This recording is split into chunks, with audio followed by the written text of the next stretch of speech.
You think people are hurting you. They're not. What's destroying your peace is the fact that you keep giving them access to your mind. Every time someone ignores you, you feel it. Every time someone criticizes you, you replay it. Every time someone rejects you, disappoints you, disrespects you, or chooses someone else over you, something inside you collapses. And the worst part? You pretend it doesn't. You tell yourself you're strong. You tell yourself you're mature. You tell yourself you've moved on. But when you're alone, you replay conversations that happened weeks ago. You imagine arguments that never occurred. You create entire scenarios in your head just to prove your worth to people who stopped thinking about you hours ago. And deep down, you know exactly what I'm talking about. Because this isn't about them. It's about your addiction to being affected. Read that again. Your addiction, not your weakness, not your personality, not your circumstances. Your addiction. You have been conditioned to react, conditioned to seek approval, conditioned to crave validation, conditioned to measure your value through the opinions of strangers. And because of that, your emotions are no longer yours. They're rented out to everyone around you. The moment someone praises you, you're happy. The moment someone criticizes you, you're broken. The moment someone accepts you, you're confident. The moment someone rejects you, you're worthless. Can you see the trap?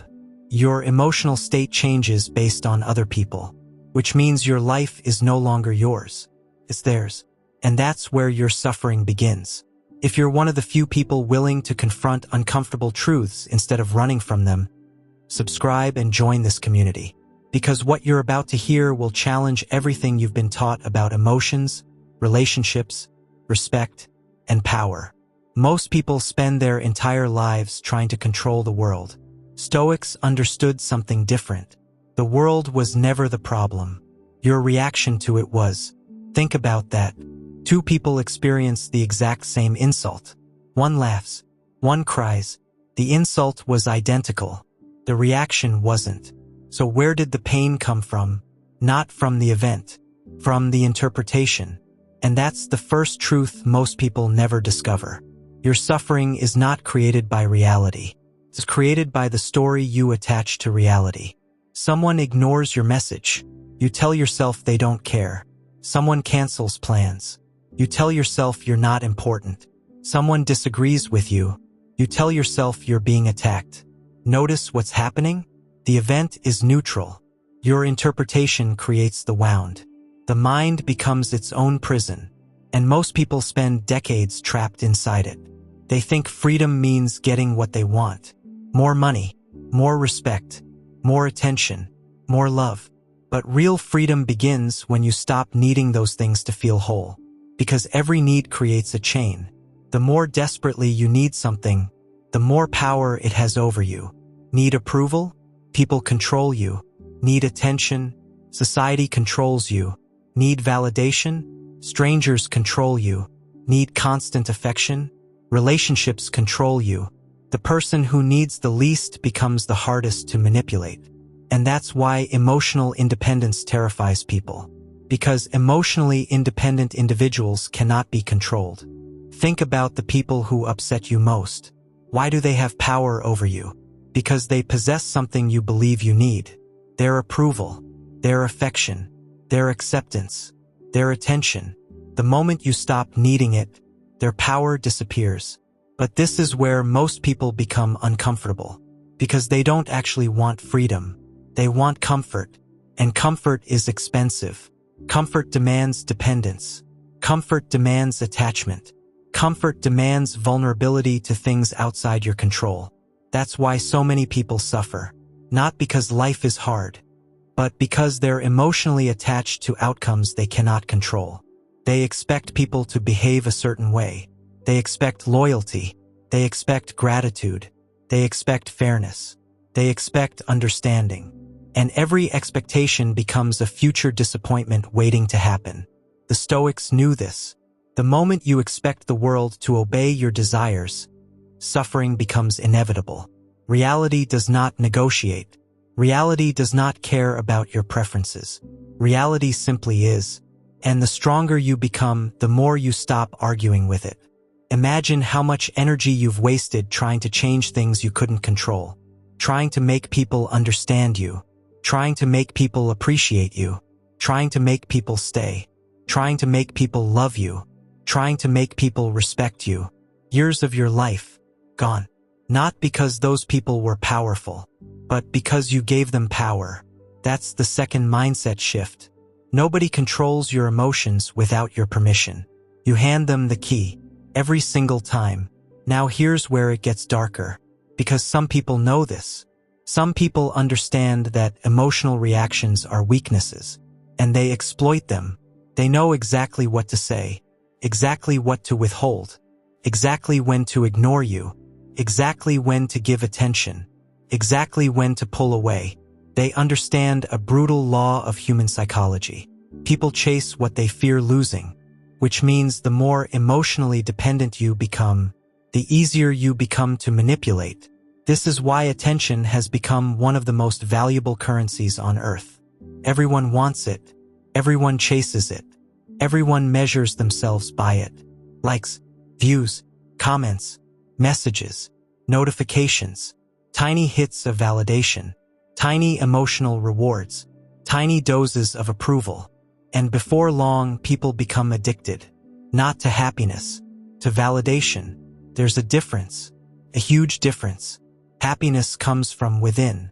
Validation comes from outside. One creates freedom, the other creates slavery. And most people have spent so long seeking approval that they don't even realize they're imprisoned. Look around. People alter their personalities to fit in, hide their opinions to avoid criticism, suppress their authenticity to gain acceptance, pretend to be happy, pretend to be successful, pretend to be confident, pretend to be someone they're not. Why? Because rejection terrifies them. Not physical rejection, social rejection, the fear of being disliked, the fear of being judged, the fear of standing alone. But here's what nobody tells you. Every great transformation begins with rejection. The moment you stop needing universal approval, you become dangerous, because now you can speak honestly, act authentically, walk away freely, and people can sense it. They feel it. There's something intimidating about a person who cannot be emotionally controlled. Someone who remains calm when provoked. Someone who remains silent when attacked. Someone who remains steady when others panic. That kind of person possesses something rare. Inner freedom. And inner freedom is misunderstood. Most people think it means becoming cold, emotionless, detached from humanity. That's not what Stoicism teaches.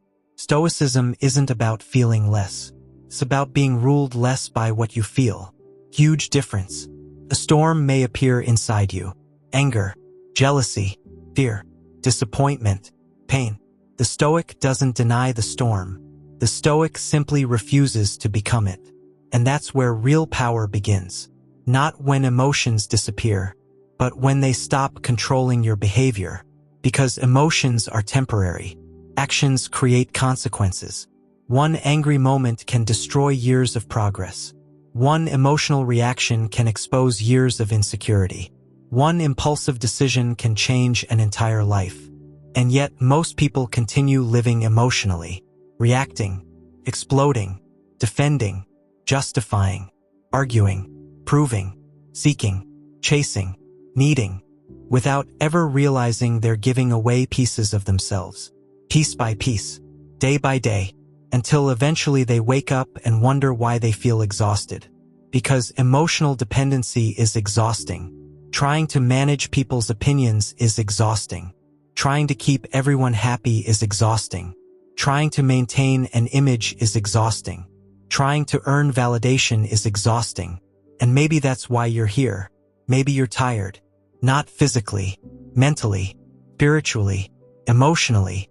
Maybe you're finally beginning to realize that the battle was never outside you. Maybe you're starting to see that the people who hurt you weren't the biggest threat. The version of you that kept reacting was.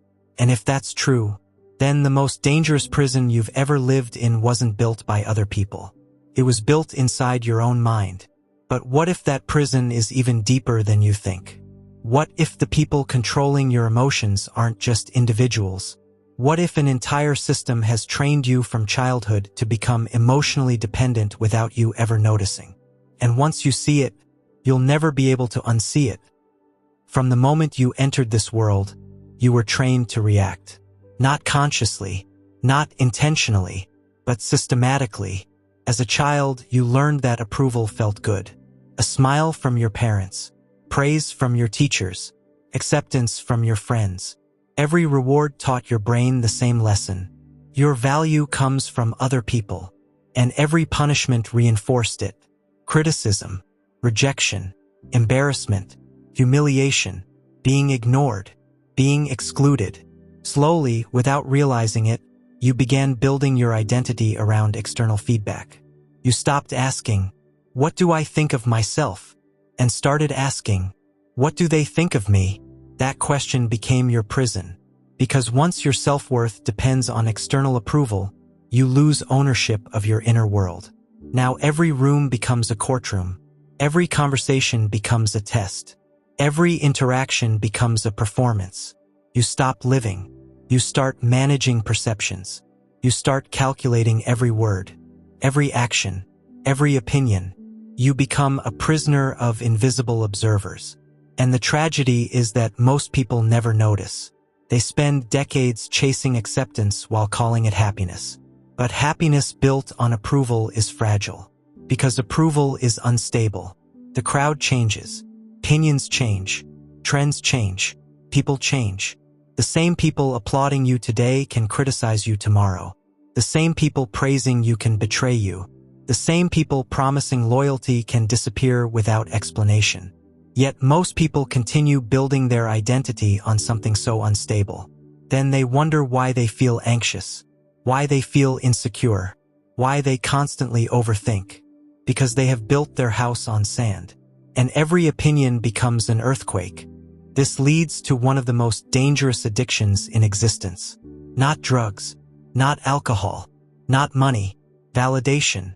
Validation addiction is unique because society rewards it. Nobody tells you to stop.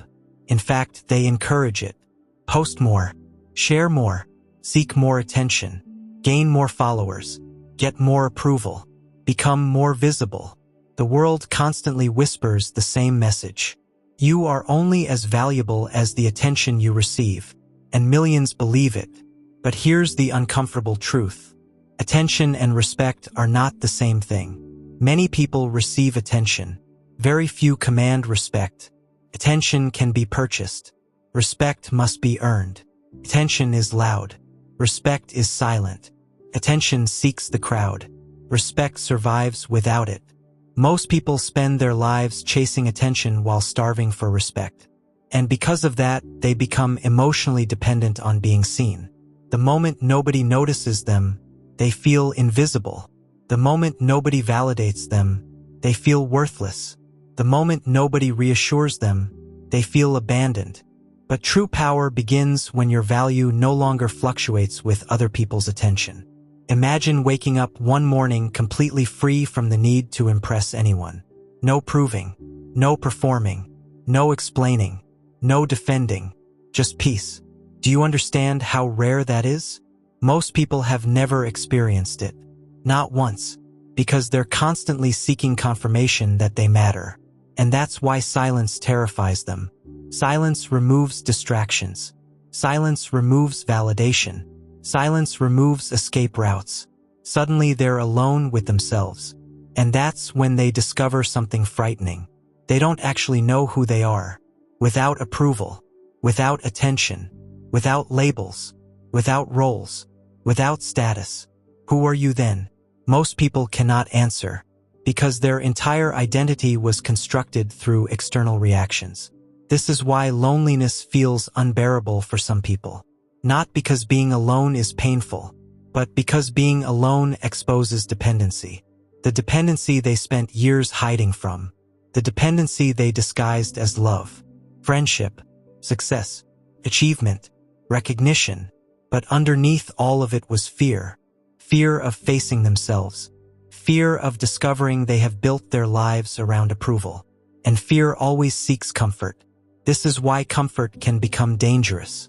Comfort tells you to avoid discomfort, avoid rejection, avoid failure, avoid criticism, avoid uncertainty, avoid loneliness, avoid risk. But every time you avoid discomfort, you also avoid growth. The strongest people you admire were not created through comfort. They were forged through discomfort. Rejection sharpened them. Failure strengthened them. Loneliness transformed them. Criticism matured them. Pain awakened them. What destroyed others refined them. That is the difference. Most people run from suffering. The wise learn from it. Think about every painful experience you've had. The betrayal, the heartbreak, the humiliation, the disappointment, the rejection. At the time, you thought those moments were destroying you. But were they? Or were they revealing you? Because pain has a strange ability. It exposes reality. It strips away illusions. It reveals attachments. It uncovers weaknesses. It shows you exactly where you are emotionally dependent. When someone leaves and your world collapses, the pain isn't showing their power.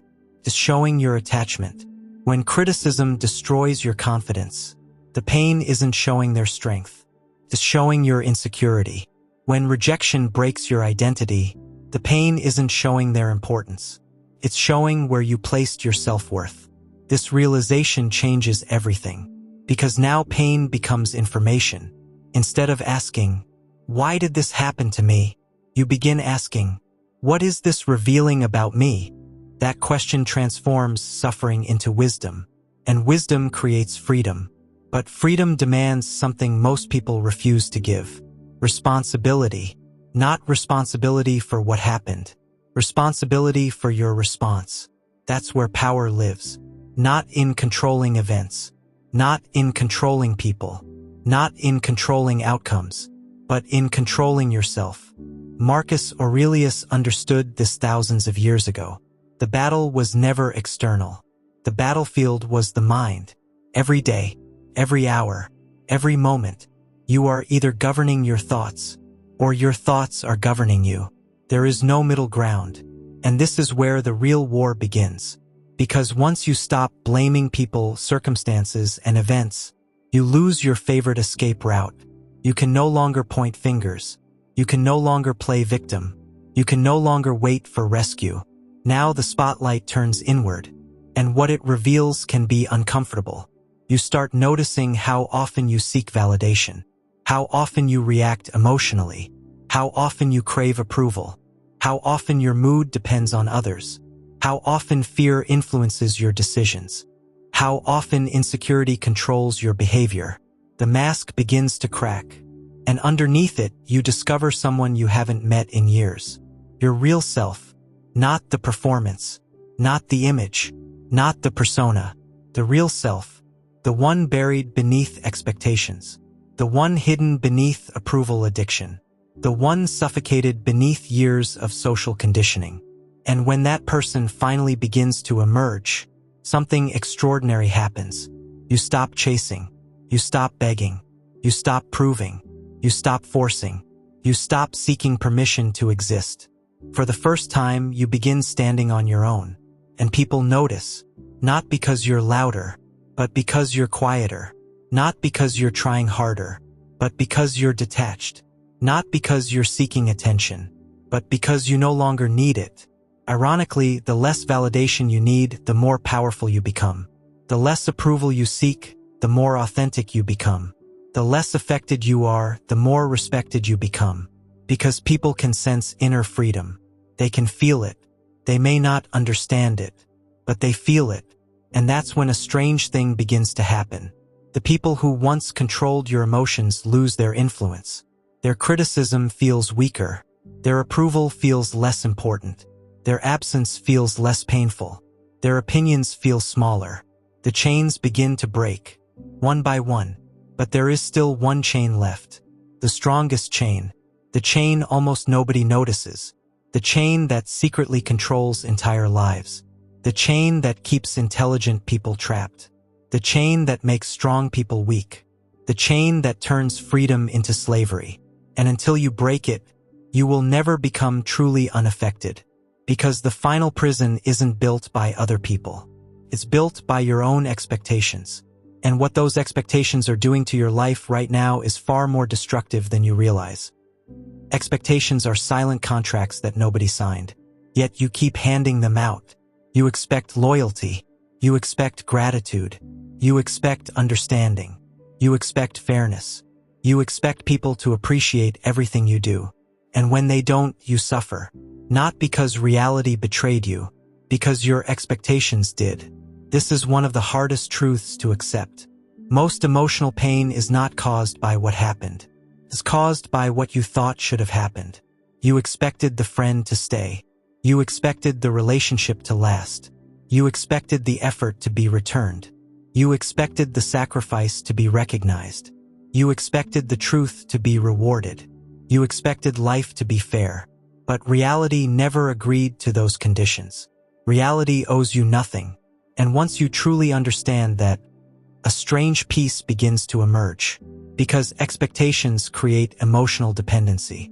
You become attached to outcomes, attached to people, attached to possibilities, attached to imagined futures. And attachment creates vulnerability. The stronger the attachment, the stronger the suffering when reality chooses a different path. This doesn't mean you stop caring. It means you stop demanding. There's a difference. You can love without attachment, work without obsession, give without expectation, help without needing recognition, lead without needing applause. Most people cannot understand this because they have confused attachment with commitment. But attachment says, I need this. Commitment says, I choose this. One creates weakness. The other creates strength. One creates fear. The other creates freedom. And freedom begins when you stop needing reality to obey your preferences. Because reality never will. The weather won't. The economy won't. People won't. Relationships won't. Life won't. The sooner you stop arguing with reality, the sooner peace enters your mind. Now here comes another uncomfortable realization. Many people don't actually want peace. They want control. They want certainty. They want guarantees. They want protection from disappointment. But those things don't exist. And the desperate search for them creates anxiety. You check your phone repeatedly. You overanalyze conversations. You imagine worst-case scenarios. You seek reassurance. You demand clarity. Why? Because uncertainty makes you uncomfortable. But uncertainty isn't the enemy. It's life. Everything valuable exists inside uncertainty. Love, growth, success, opportunity, transformation. None of them come with guarantees. The strongest people learn to walk into uncertainty calmly. The weakest spend their lives trying to eliminate it. And that difference changes everything. Because emotional resilience is not the ability to avoid storms. It's the ability to remain steady inside them. Think about a mountain. Storms strike it constantly. Wind attacks it. Rain beats against it. Snow covers it. Yet the mountain remains. Not because the storm stopped, because the mountain doesn't move. This is the mindset most people never develop. They're trying to stop the storms. The Stoic becomes the mountain. Criticism comes. Remain steady. Rejection comes. Remain steady. Failure comes. Remain steady. Loss comes. Remain steady. Because emotional control is not weakness. It's power. The loudest person in the room often appears strong. But appearance is deceptive. True strength is usually quiet. The person who can remain calm while others panic. The person who can remain disciplined while others quit. The person who can remain silent while others react. The person who can remain focused while others become distracted. That is power. And power rarely announces itself. One of the greatest misunderstandings in modern culture is the idea that every feeling must be expressed. Every frustration, every opinion, every anger, every irritation, every disappointment. People have become addicted to reaction. They mistake reaction for authenticity. But reacting to everything isn't authenticity. It's lack of control. Anyone can lose their temper. Anyone can explode emotionally. Anyone can argue. Anyone can complain. Anyone can blame. Very few can remain composed. Very few can remain disciplined. Very few can maintain control over themselves when pressure rises. That's why silence intimidates people. Because silence reveals mastery. When someone insults you and you don't react, they become uncomfortable. When someone tries to provoke you and you remain calm, they become confused. When someone expects an emotional response and receives none, they lose leverage. Because emotional reactions are information. Every reaction tells the world where your weaknesses are. Every reaction reveals what controls you. Every reaction exposes your attachments. This is why manipulative people search for emotional buttons. They don't need to overpower you. They only need to provoke you. The moment you react emotionally, they gain influence. Not because they're stronger, because you've surrendered control. And here's a truth most people discover too late. The person who angers you controls you. Think about that. Read it again. The person who angers you controls you, because they can alter your emotional state at will. A simple comment changes your mood. A simple action disrupts your peace. A simple opinion occupies your mind for hours. Who is really in control? You or them?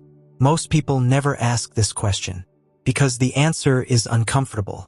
The answer demands accountability. And accountability terrifies the ego. The ego always wants someone else to blame, someone else to accuse, someone else to hold responsible. But growth begins where excuses end.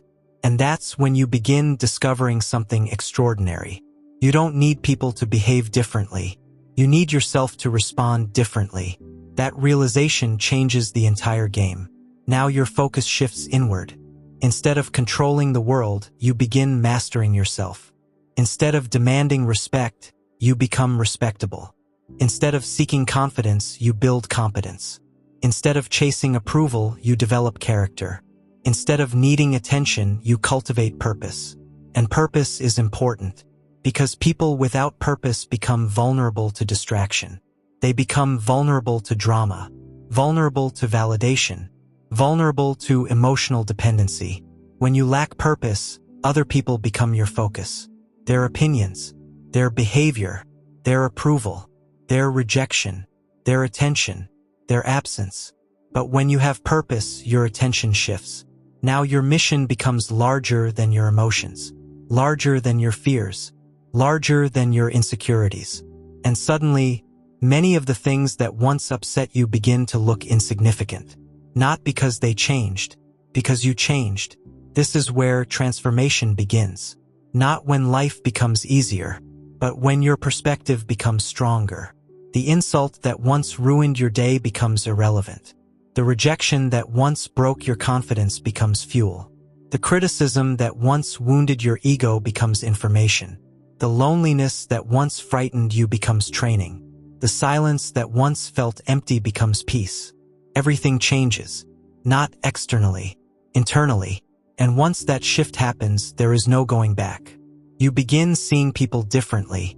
You begin seeing yourself differently. You begin seeing suffering differently. You begin understanding why so many people remain trapped. Because most people spend their lives fighting the wrong battle. They fight circumstances. They fight people. They fight events. They fight outcomes, while ignoring the one thing they should be mastering, their own mind. And what you're about to discover next may be the most unsettling truth of all. Because there is one hidden weakness that survives even after people stop seeking validation. One weakness that destroys kings, leaders, philosophers, and ordinary people alike. One weakness so subtle that most never recognize it. Yet it quietly sabotages everything. And if you don't identify it, it will continue controlling your life while wearing the disguise of intelligence itself. That hidden weakness is not anger. It's not fear. It's not even attachment. It's something far more subtle. Overthinking disguised as intelligence. The mind's addiction to control. Because after you stop reacting externally, the battle doesn't end. It moves inward, silent, invisible, relentless. Now the enemy is not people. It is your own thoughts. You replay conversations that are already dead. You analyze words that were never meant to be decoded. You simulate futures that will never happen. You construct scenarios that only exist to stress you, and you call it thinking. But it is not thinking. It is mental warfare against yourself. Most people believe overthinking is harmless, just a personality trait, just a deep mind, just awareness. But in reality, overthinking is the ego's final attempt to regain control in a world it cannot predict. Because when life becomes uncertain, the mind panics, and when the mind panics, creates illusions of control. It says, if I think enough, I can prevent pain. If I analyze enough, I can avoid mistakes. If I prepare every outcome, nothing can hurt me. But that is the greatest lie the mind ever tells you. Because no amount of thinking can control reality. It only disconnects you from it. And slowly, you begin to live more in your head than in your life. You are not experiencing reality anymore. You are rehearsing it. You are not responding to life. You are predicting it. You are not present. You are trapped in simulation. This is where most people lose their peace forever. Not because life is chaotic, but because their mind refuses to stop fighting chaos. And here is the deeper layer no one talks about. Overthinking is not random. It is an attempt to regain emotional safety. The mind believes, if I stay alert enough, I won't be hurt again. But what it creates instead is hypervigilance. You start scanning everything. Tone of voice, delays in replies, facial expressions, silences, meaning that was never there. And slowly, you begin to misinterpret reality through fear instead of truth.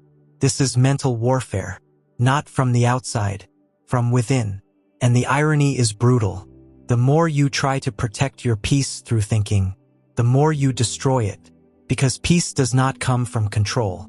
Peace comes from surrendering the illusion of control, not giving up responsibility, but giving up the fantasy that you can predict life perfectly. There is a point in mental maturity where something shifts. You stop trying to solve every thought. You stop negotiating with every fear. You stop answering every question your mind throws at you. Because you realize something powerful. Not every thought deserves attention. Not every scenario deserves analysis. Not every emotion deserves a response. Some things are just noise, and silence is the correction. This is where mental strength begins. When you stop entertaining your own mind. At first, the mind resists. It becomes louder, more persuasive, more urgent. It says, but what if this happens? But what if you miss something? But what if you're wrong? And if you keep engaging, you stay trapped. But if you refuse, something interesting happens. The noise loses power, because thoughts only survive attention. And what you stop feeding stops controlling you. This is the beginning of mental warfare mastery. Not controlling every thought, but refusing to be controlled by them. And then comes the next stage. The illusion of control starts collapsing completely. You begin to see how little of life was ever in your hands. People leave. Events unfold. Plans change. Outcomes shift. Opinions fluctuate. Even your own emotions rise and fall without permission. And instead of resisting it, you observe it. You stop saying, this shouldn't be happening, and start saying, this is what is happening. That single shift destroys suffering at its root. Because suffering is not caused by reality. It is caused by resistance to reality. Now you are no longer fighting life. You are reading it, responding to it, moving with it, not ahead of it, not behind it, with it. And this is where the final stage begins.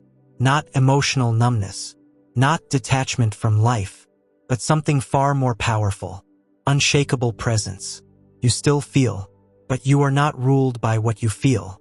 You still think, but you are not imprisoned by thought. You still care, but you are not dependent on outcomes. At this level, nothing has to change externally for you to remain stable internally. Praise does not inflate you. Criticism does not collapse you. Success does not intoxicate you. Failure does not define you. You begin to operate like the storm is happening around you, but not inside you. And people notice it. They can't provoke you easily. They can't predict your reactions. They can't pull you into emotional chaos. Not because you are suppressing yourself, but because you are no longer available for manipulation. This is what most people misunderstand about strength.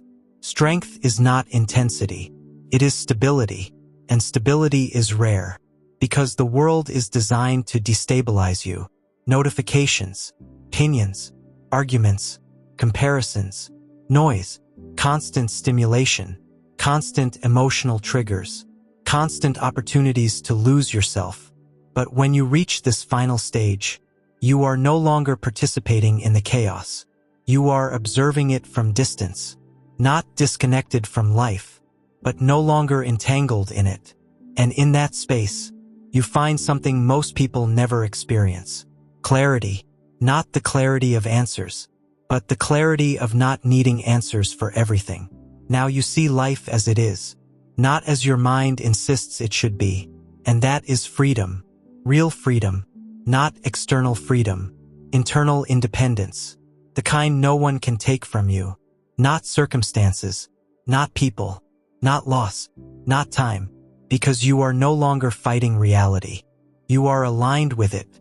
And once that happens, you stop asking life to be easier. You start becoming stronger than anything life brings. If this message made you reflect instead of react, you're already stepping into that shift most people never reach. And if you want to continue building this mindset, subscribe now, because the next video on your screen goes even deeper into emotional discipline, mental silence, and the psychology of becoming untouchable in a distracted world. Like this video if you've ever been trapped in your own thoughts. Comment what part hit you the hardest, and share it with someone who still thinks peace comes from controlling everything. Because the truth is simple. Peace was never about control. It was always about letting go of the need to control it all.